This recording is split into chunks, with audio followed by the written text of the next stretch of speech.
Hi, this is Glenn Maurer, and we're here today to do another episode of the Next Step on TV Santa Barbara.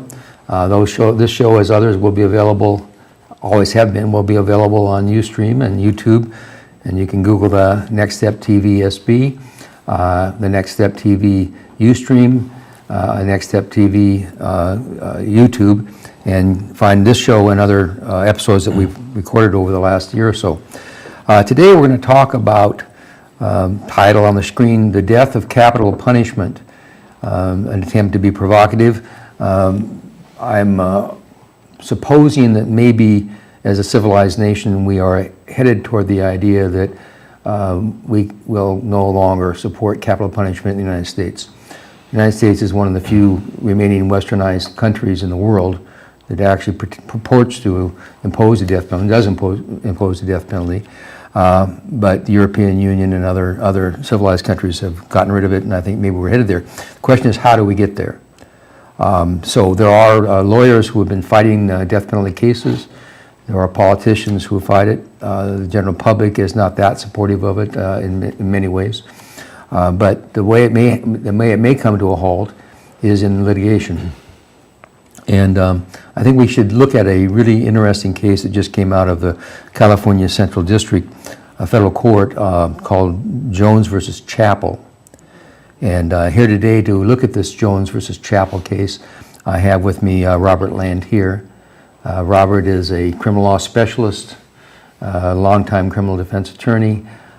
Used to be work with me in the public defender's office in Santa Barbara together, and has been in private practice for decades since. As I say, a certified criminal law specialist and also qualified to handle death penalty cases in the appellate courts, which is a specialized and difficult undertaking. Welcome, Robert. Good afternoon, Glenn. Tell us a little bit about, just by way of background, how hard is it to be qualified to represent people in federal or in state death penalty review case hearings, like habeas corpus hearings or appeal hearings?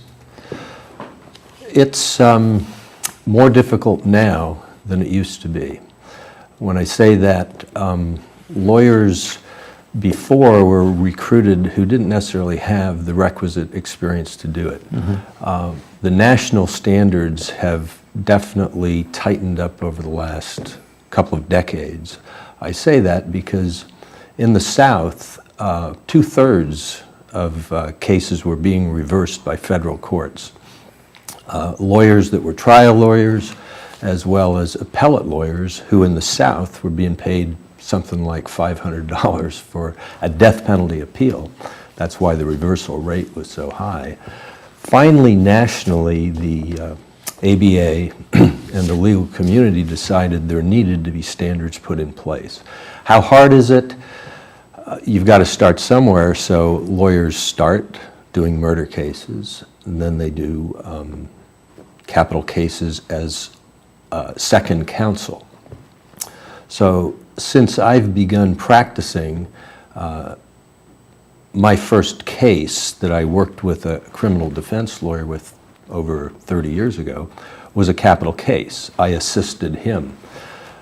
I've been working with capital cases my whole career, so I've sort of just drifted in. Now, but been diligent. Diligent, yes. In fact, I think I saw that you've attended 34 or 35 of these seminars that are given every year on the death penalty alone in California, one of the really specialized programs. It's probably the best program in the nation educationally. It's a seminar that's given every year in Monterey, and lawyers from all over the country come from different parts of the country to learn from California, which has, of course, the largest death row in the country and has executed the fewest. Right. I wanted to talk about this. I was just trying to lay a foundation, yes, or a preliminary, let people understand that representing inmates, convicted persons in both beyond the trial level is a difficult undertaking, and undertaking that requires specializations, and yet there are lawyers who are trained to do this and they do it well. So this is, we have a situation in which those cases that you're representing and other lawyers like you are representing following the conviction are taken up into the appellate courts, first on a straight appeal, in which for the general public may not understand this, but this is after a person's convicted in a trial court, they have an automatic appeal in California to the Supreme Court of California. Lawyers are appointed to handle that, and then after that, if the Supreme Court upholds that decision, they may go to federal courts or other courts for what they call habeas review, which is a collateral examination of the facts and circumstances of the case. So all of this is to say that it's a complicated process requiring quite a deal of expertise, and it takes a while to do. So it comes down to Jones versus Chappell. Right. Jones versus Chappell is a case in which Justice Cormac Carney, I think he was a Republican nominee, if I recall correctly, was reviewing a challenge to the conviction of death penalty imposed on Mr. Jones, and undertook to do a survey of the actual status of the death penalty process in California. And just to get to the chase, he found it basically, what did he call it? Dysfunctional. Dysfunctional was the word. Tell us a little bit about why he might have found it dysfunctional. Well, you know, when I talk to people, and they'll say, well, what is the death penalty about? I like to sort of say that the death penalty in California, which was resumed in 1978 after the Supreme Court in a case called Gregg versus Georgia, reimposed the death penalty, that there were 400 and some odd people on death row in California at that time. There are now 742, I believe, death row inmates, that is, condemned men and women. Mm-hmm. Over the course of from 78 to today, the courts have sentenced over 900 people in California to death row. All right, so what you have is in a sense, I like to think of it as a snake that has engorged 900 rabbits, let's say. And of those 900 rabbits, 13 have been executed in California. Of that 900, 150 some odd inmates have died. Many of natural causes, most of them, 100 and some odd, 34 or something like that. And then there have been suicides, and then there have been deaths by stabbings, about 6 or 7. So what we've got is basically an animal that has died, that has consumed these 900 rabbits, expelled about 13, and died inside over 100 and say 30 or 40, and it's not digesting the rest. Not digesting the rest largely, in my opinion, because of the word that you used and the judge used. The system is dysfunctional in the sense that because of the procedural safeguards in place, the constitutional safeguards, and the great mountains of paper that are the records in these cases, even the Supreme Court cannot process the appeals adequately. Let's, okay. I think that the concept we need to, I was taken by when I read Justice Carney's opinion, because I admit I was sort of like, oh no, here's another attempt just to smudge around the edges. Mm-hmm. But he laid out the facts that you were just giving us, among others, 900 sentences of death, but only 13 executions since 1978. Correct. So something's not going well. And he looked at how that happened. The population is growing and on death row. It continues to add more people to it, but we're not getting this. The system is not processing the cases in a way. It's not because of the lack of competent lawyers. It's not because of the lack of courtrooms. It's because the system has gotten so complicated. The system itself seems to be slowed to such a degree. He mentions 3 to 5 years just to appoint an attorney Right. following conviction. That's correct. 3 to 5 years. So an inmate is, so this isn't the fault of the inmate. See, Not this, at all. I think there's this general public view that, well, anybody on death row is going to slow it down, and when they slow it down long enough, they might be able to live because they argue it's been too long. But that's not what's really happening, and Justice Carney didn't see that. He saw it wasn't the inmate. That just number one, right off the gate, the state of California, which owes the duty to appoint an attorney to represent this inmate, takes 3 to 5 years to do so. Well, and it's a little more complicated than that, Glenn.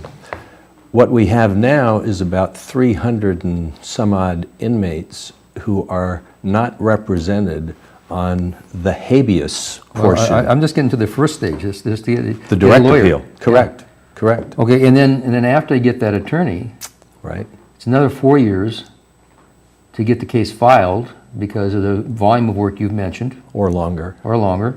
But his figure was 4 years. Yeah. So that's 3 to 5 plus 4, 7. That's 9 years, maybe as much as 9 years to get to the Supreme Court for a hearing. Then the Supreme Court takes 2 years to calendar that hearing for Okay. argument. Right. So 11 years, 9 years to 11 years after conviction, to no particular fault of the inmate. It's not like the inmate has refused to come out of the cell and is obstructing justice and doing everything they can to delay this. The state of California's own process has only been able to get him to the hearing in front of the California Supreme Court. And then after that, after the court has decided what to do, there's this collateral habeas, this other version of review, which then sort of begins the whole thing over. Just to make this thing a little bit tighter here, half of the inmates are without any attorneys on that habeas right now. That's correct. Of the inmates who are entitled to have review in the federal courts after they've been upheld by conviction in California or whatever, even half of them haven't got lawyers. And there's some good structural reasons for that. When I was appointed in the case that I am doing, which I've been doing for about 20 years, I was appointed as habeas counsel because of trial experience in capital cases. There are less available lawyers who are able to do appellate and trial work, that it's crossover, because on a habeas petition, you have to look at both the performance of the attorney, the defense attorney, the trial judge, and the district attorney as to issues that are not visible on the record. Well, but I understand that the job of habeas attorney is exhausting. It's And- exhausting. And it takes years to perform it. But the part that I'm offended by as just a former lawyer, but citizen at large, is that there aren't even lawyers doing that in half the cases. They haven't been appointed to even begin that. Correct. Correct. And that's a fault of the system again. Yes. So again, I don't think it's the inmate that you can point the finger at and say. So Justice Carney's argument, I think, becomes more compelling to me, that through no particular fault of an inmate, the state has taken, he says, more than 17 years to adjudicate the legal challenges that are legitimately brought on by a convicted person in a death case. And it's not because the inmate was causing the problem, it's them. So 17 years after they begin this process, they might find that it's proper to go ahead and proceed with the death penalty, but by then it becomes arbitrary and capricious, because some people are still having their appeals processed, pinned. Some don't have lawyers to even start. And it's not like these are unfair. Pardon, let me say that right. It's not that this is dilatory or make work appeals. I think the number is something like 60% of the appeals and the habeas proceedings that have been finished have resulted in benefit to the appellant. They found cause. Right. You mentioned that in the South, it was as much as, what, 3/4? Yeah. 2/3, 3/4. And even in California, as much as 50 or 60% of these cases have either the sentence reduced to life or some other benefit, a better benefit, reversal to the inmate. So all of this saying, if an inmate is going to fight this and the state of California can't give them lawyers and hearings until 20 years after 17 to 20 years after they've begun, I think that becomes pretty dysfunctional. And I've heard averages as high as 25 years for the exhaustion of the federal and state processes. And what we have today with the 700 and some odd prisoners we have that are condemned, we have a situation where I believe 17 out of that number have exhausted all their federal and state proceedings. They're awaiting execution. The rest are still in federal court and or state court going back and forth. Right. So those people, that is, those 700 and plus, aren't even through the litigation process yet. And it will take, for each one of those, up to 20, 25 years. And some of them have come in the last decade, in the 2000s. Those people, as you say, many of them don't even have habeas counsel. And I want to keep saying this because I know to an audience that's somewhat jaded or hostile to the idea, who sort of think they're in favor of the death penalty. They want this thing done, and the only reason it's not being done is because these lawyers are scheming out clever ways to avoid it and delaying it and getting continuances and all that.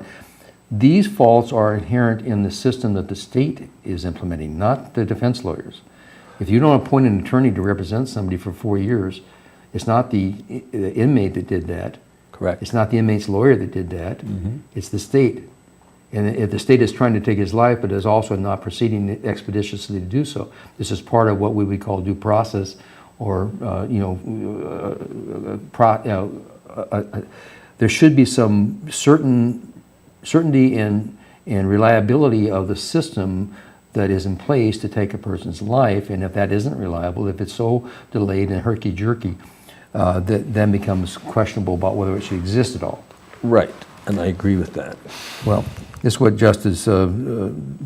justice said. The system is so plagued by inordinate and unpredictable delay that the death sentence is actually carried out only in a few trivial cases of those who are sentenced to death. For every inmate sentenced and executed, 7 have died from natural causes. California will be unable to execute the substantial majority of death row inmates, period. Flat out can't do it. So we've got people on death row, process it, won't be able to do it, he says, because if they were to do so, they would have to carry out 1 execution a week for the next 14 years, and that would just catch them up with the backlog, and whatever else came in during that time would still be there. That's to right. be processed. That's right. So he's pointing out that it's just a physical, he's not talking about the moral burden. Correct. It's a functional problem. Yeah, he's saying it's just not fair to the person being subjected to this process that they don't know and can't predict what's going to happen. It's not fair to the society in which we randomly select you die and your case gets continued for 4 years while we wait for a lawyer. These kind of changes are the points I think he's making, and I think that's an interesting attack. It is, and I think that inmates believe that they're better off getting into federal court. That is to say that because of the dysfunctionality of California and, in a sense, the ratification of many of the judgments, that is the affirmances by the California court, because they are so, I think, beleaguered by this, and there's pressure for them to move this caseload along. A lot of state prisoners feel that if they can get into federal court, they can litigate these claims more fully because there's more money. There's more money for the federal defenders to, in fact, do necessary investigation and so forth. State budget is being crushed by this. Yeah. $4 billion since '78. Another $1 billion in 5 more years, just to be involved in this process from the trial level to the appellate level. That's what it's costing the state of California. And the reality is, and we all know it, fixing potholes is important, and this state has pretty much hit the wall with money. Well, one of the comments made in this decision is that there are an adequate number of qualified lawyers to handle these cases. That the reason that the 4 or 5 year delay happens is because the state of California refuses to pay competitive salaries to lawyers such as yourself, who are burdened with this job. This is really responsible and heavy burden, and they will pay lawyers to litigate freeway right-of-ways or other things that they want, but they won't pay lawyers to do this job. So it's a choice by the part of the state to try to quote unquote save money by not hiring lawyers at offering them a fair salary. The other choice that the state of California has made, just to get collateral, if you want to get remedies here to make it move faster, and that, there used to be a state public defender's office that was pretty efficient, specialized in doing appellate work and handle these cases, and that was gutted by the legislature years ago, and has never really been fully funded since. I think it was allowed to do appellate work. Some limited appellate work, but that could be funded, but they would have to spend money on that too, and they don't want to spend the money on it. So how much of this is money? How much is systemic? Well, I think that the money is pretty fundamental because, as you say, if there are qualified lawyers out there to do it, why aren't they doing it? Well, it's partly because of money. Let me just focus on that a minute, because I'm a lawyer who says I've taken all the classes, I've gone to the seminars, I'm a criminal law expert, certified criminal law specialist, as you are, and I'm willing to do this work. Appoint me, and the court says, "Well, we'll appoint you, and what? We'll give you 3/10 of the value of the job." What do they do? Or they agree to pay you and then not pay you the full amount? What kind of economic burdens does this lawyer face if he or she undertakes to represent a person on a death penalty case? Well, if you're a private attorney, I think the burden is quite huge. It's huge because what the courts are willing to pay is an hourly rate, which is very low in my opinion, or you can do a flat contract fee. Now, how a lawyer can do a flat contract fee, I don't know, but they do. They're unethical. Right. So if you're doing an hourly fee, the burden, the administrative burden of even billing, which then is delayed for months, is huge. Then the courts are deferring often your claims or your bills. So if you're getting $100 and some odd an hour, let's say 125, which is the rate, Okay. And your office is devoting, 10, 20 hours a week to that case, you don't even see the remuneration of that for sometimes 4, 5 months because you bill quarterly. So there's all of that. Well, is there also? I mean, I've heard that they actually deny part of the claim. They'll reduce the claim. They call it a determination that the court will make as to the legitimacy of the claim. So this discourages lawyers from being willing to take these cases. I think so. Again, this is state action. I mean, this is part of the system's unwillingness to fund an adequate resource available to these lawyers. So the 5-year delay to get that lawyer and the delays to file the briefs and all that, again, it's not the inmate's fault. This is what I wanted to bring back.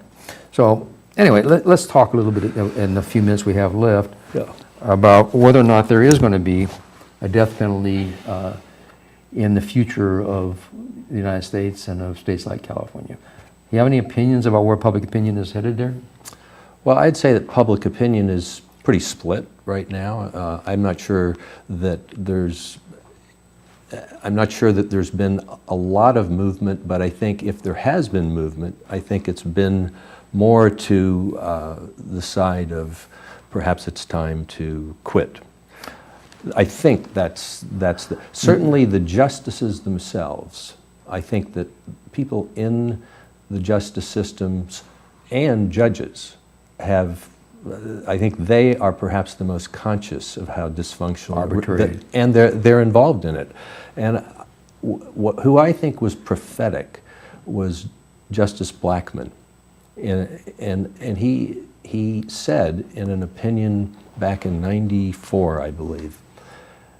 He was a Republican appointed judge who had worked in the courts since '78, since the death penalty was reinstated, and then in '94 he said, "I will no longer tinker with the machinery of death." My memorable quote.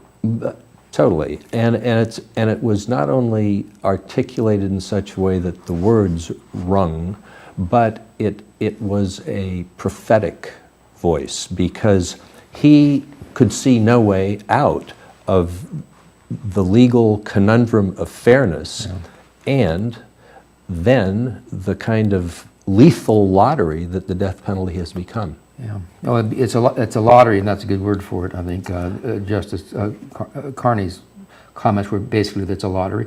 It's random. It's also a random sense in the sense that if you're going to be quote unquote, and I hate this phrase, but eligible for the death penalty, right? It varies completely by county. That's correct. So if your crime occurs in San Bernardino County or Los Angeles County, there's a much higher chance that the prosecutor there will seek the death penalty than if your crime occurred in San Francisco or Berkeley or someplace else. So that's the randomness of it. I mean, this is the machinery of death that he's talking about. It's so erratic in how it's applied. So one of the surveys I've seen, 51% of the population says they would prefer life without possibility of parole in one form or another, either with restitution or not, to the death penalty. Life with parole would be another 9%, or 9% of the population that still thinks parole should be available. So 60% of the population wants something other than the death penalty in the surveys. But so 33% were in favor of the death penalty, leaving a few undecided. I think that's consistent with what we've seen, but yet when it goes to the ballot, the forces of repression, what's the word I want, justice, vengeance rise up, and it's hard to get the public to actually vote for it. Many states have eliminated the death penalty, and I'm hopeful that California will do the same. Well, we're into this show. I'm sorry we didn't get to all of it. Thanks to Allie and Juanita and Tess for their work in the back. We look forward maybe to expanding on this subject with Robert at another time on the machinery of death. A terrible concept.